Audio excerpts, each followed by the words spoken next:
So I'm here with the filmmakers from Jack and Ava, which I was really impressed with, and so I asked them to come step over on the carpet with me for a while. So tell us who you are, what you did, and then we want to pick your brains about your great movie. Yeah, I'm Isaac Lee. I played Jack, and I wrote and directed with this guy.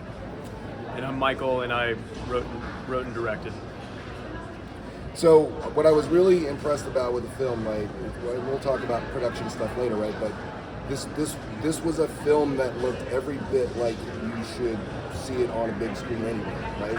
So where'd the idea come from?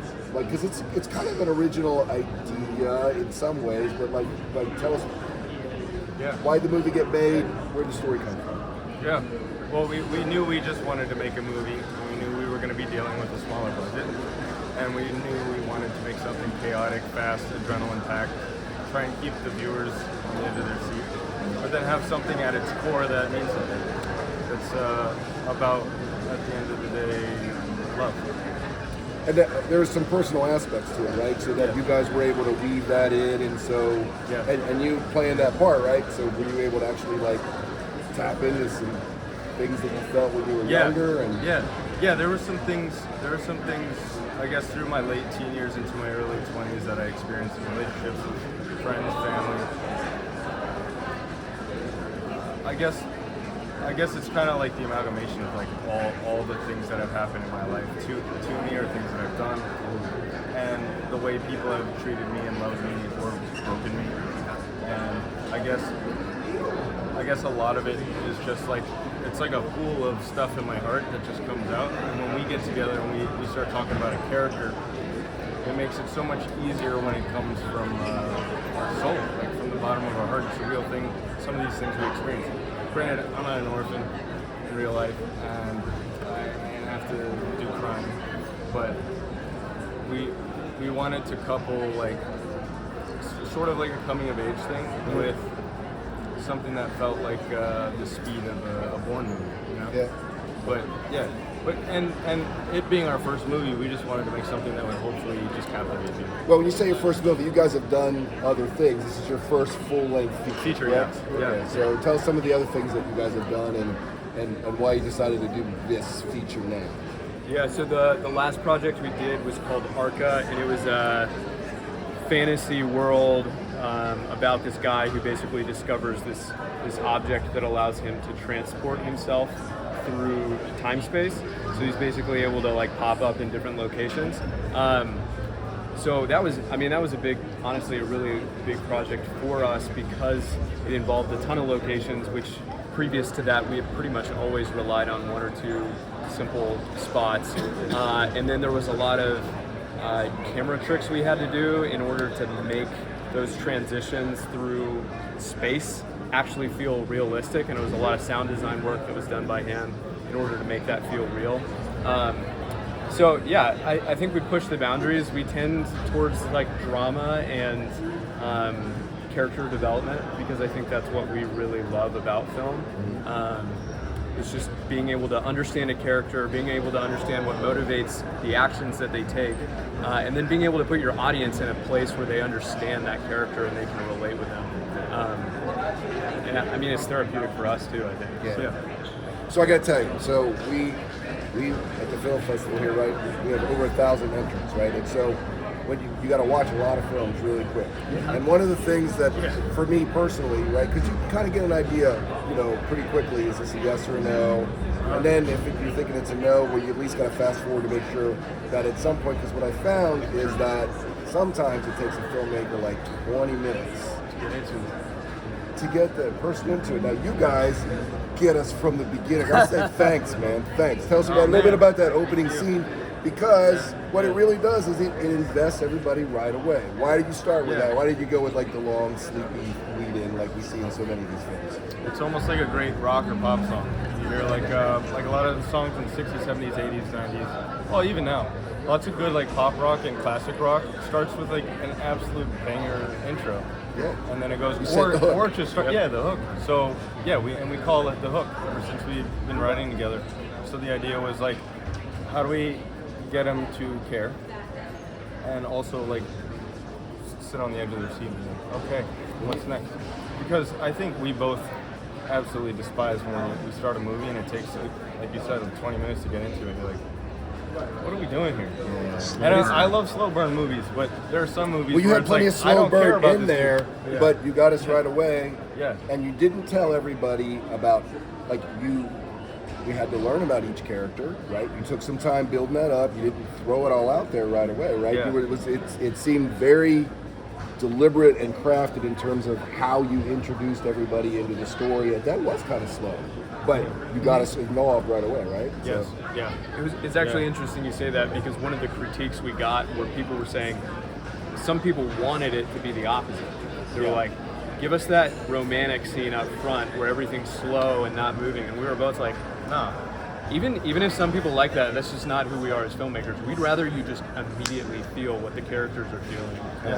because it throws us into it right away. Yeah. And then we don't exactly know what's going on with everybody else, but you bring everybody else's story up slowly that way. But you've already got everybody. You've already got everybody. So. Yeah, and you assume the intelligence of the audience. You're assuming, Thank you. You're assuming that they can get it. They'll be able to piece it together. Yeah. And people who love movies, like true cinephiles, they're usually incredibly smart people. Yeah. So it's like, what are we Who gonna we do? wanna make movies for. Yeah. And we both love when there's a hook to a good movie. It just starts and you're like, oh, I'm watching it now. And I'm going to ask you one more thing about the writing piece, which just really hit with me, and we talked about it earlier, right? So, in every major mythological system, there's the hero's journey, right? And as I'm watching this, and as part of the hero's journey, right, there's the hero has to deal with a bunch of stuff, right? Whether it's going through the labyrinth, whether it's facing the Minotaur, right? That's all part of what we got to do. But in all of these things, right, there is this helper that essentially comes from heaven out of nowhere, right? And whether it's Perseus is given, and they always get a gift from this heavenly person, right? And as I'm watching the film, it's like, oh my God, right? This is the first time I've ever seen, the gift from mythology be a gas can. So tell me a little bit about that, and about why, who is this guy in the film that comes out of nowhere and gives you this gift that allows you to follow along your hero's journey? Yeah. I mean, I would say, the reason we put that character, and you kind of said this earlier, initially, was because that character in so many ways is what we wanted Jack and Ava to understand that they didn't get yet. So like, you're seeing this guy who's like lived a life, he's loved his wife, he's been fulfilled. And all this time they're thinking like, we need money, we need the house, we need all these things. And this guy's saying like, all I needed was her. And so it's like this moment where they're able to get this idea, and to your point, like, they're getting that gift that what they need from the very guy who's like picturing for them who they're going to become. Well, there's the bigger gift, but then there's the actual gift that allows the hero to do his journey, which is a gas can. Now tell us how that happened, because you said that's based on something in your own life, right? In a way, yeah. And what I mean by that is, there have been times where in my own whatever I'm going through, I'm in a position where I feel like I have to take from somebody to do what I need to do, or do what I want to do, and that's usually not right. It's usually not, like 9 times out of 10. And I think we both wanted to see somebody like immediately forgive this kid, show him compassion. These are things that Jack has no idea about. Yeah, and it seems like he immediately understood, right, and accepted, and it was like, okay. Yeah. And if you hear him, he calls for his son who's not home. He says Tyler, because he thinks it might be Tyler, and then now he's got his son here for a second. And so it's just sweet, and I love older folks that I've met a lot of. I've been blessed to meet a lot of people like Porter in real life, and so it's very real. We just throw them in there. A lot of movies that we're going to see don't have that character in there, so I thought it was really outstanding that you put it in there. Could have easily been left out, right? The story, the action could have gone on without him, but he ends up being critical to the story for so many ways. So great in terms of your screenwriting and the whole thing. So, anything else you want to tell us here before we talk to the producers about all that kind of stuff? We're working on our next movie. Yeah, next things. Yeah, on the way. Yeah. Every day, every week. Any hint? Any tease?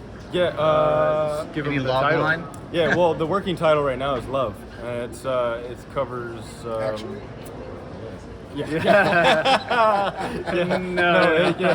Just good. Love. That's the working title. It's about this young dude who works for. He's like a conductor's assistant, conductor, composer, and behind the scenes, he's the guy who's writing all the music for this orchestra. And he loses his wife. When we meet him, he's lost his wife recently in an accident, and he's reeling. He's messed up. So we meet him in the worst, hardest part of his life, and it's him basically finding out how to process and grow through the grief, but then taking his love for his wife and shifting it to his daughter Luna, and he learns how to love her. It's a really sweet father-daughter thing too, but it's also it's very artistic. I imagine we're going to get a lot of classical good music because the music in Yeah. this one was also very good. Great soundtrack. Super soundtrack. Thank So you. Yeah. everything about it was polished. Looked like you guys made it for me. Thank you so much. Well, thanks Very for being here with us. encouraging We're really words. happy. So Thank you. so much. So Thank you. hopefully we'll see you later. Appreciate it. Thanks. Sure.